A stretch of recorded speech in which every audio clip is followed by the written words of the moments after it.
What's going on, everyone? Today we're going to teach you how to shoot product B-roll as a beginner.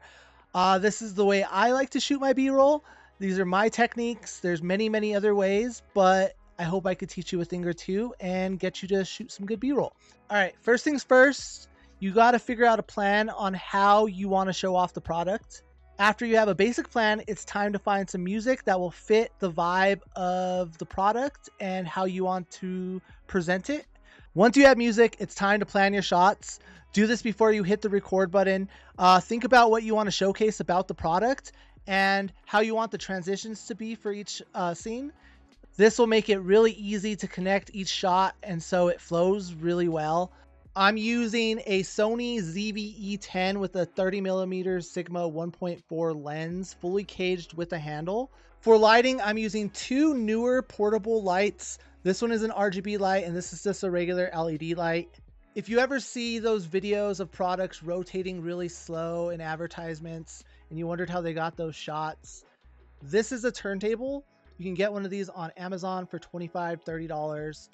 Highly recommend it if you're going to shoot products. And yeah, that's a little secret. I also bought some wood looking vinyl and put in some cardboard. This will be for a background shot and also for a foreground shot. I'm not going to show you my tripod or the mounts I'm using, but I'm using a mount for one of my lights. I'm using a desk tripod, and I'm also using a regular tripod. I'll be sure to link everything down below in the description, so if you want to check out any of the products, they'll be down below. And before I start showing you the behind the scenes and explaining what I'm doing, the product of choice that we are going to be using for the B-roll is Sour Black Cherry Ghost. And yeah, let's get to the behind the scenes. All right, for my first scene, I went with a wider angle just so I can get some interest with all the other cans.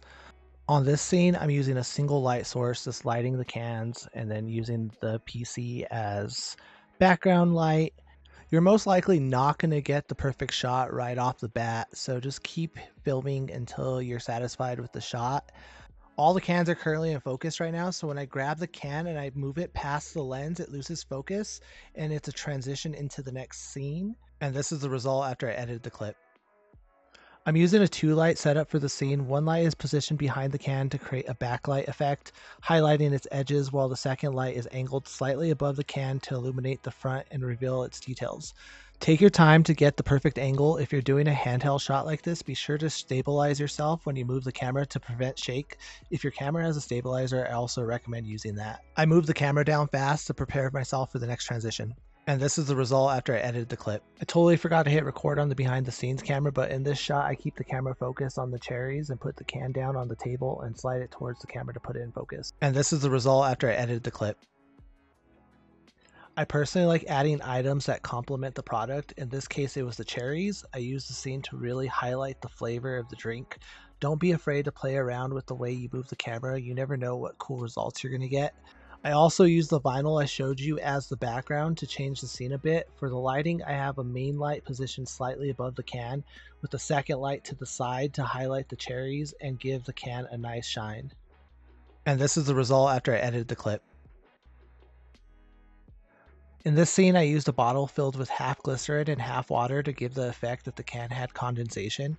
I used a single light slightly above the right to give a little bit more of a dramatic look to the can. Then I used a single light to highlight a few additional cans and shakers from Ghost. I set the turntable to rotate slowly to the right and then place the vinyl on top and position the can on it. Using my tripod, I followed the rotation and panned the camera to the right, creating a really cool effect. And this is the result after I edited the clip. I would honestly invest in a turntable. It gives such a cool effect. To finish the B-roll, I decided to really show off the can at the gaming setup to add interest to who I would want to target for the B-roll. This type of shot can be tricky, and you will most likely have to do it several times to get a good result. You move the camera the same way you move the product to give an interesting point of view effect, and then you zoom out to show a little more of the surrounding. I used a single light on the subject and had 2 additional lights on to make sure the scene wasn't too dark.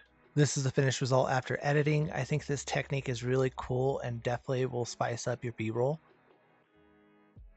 All right, guys, so now it's time to check out the finished B-roll and see how it came out.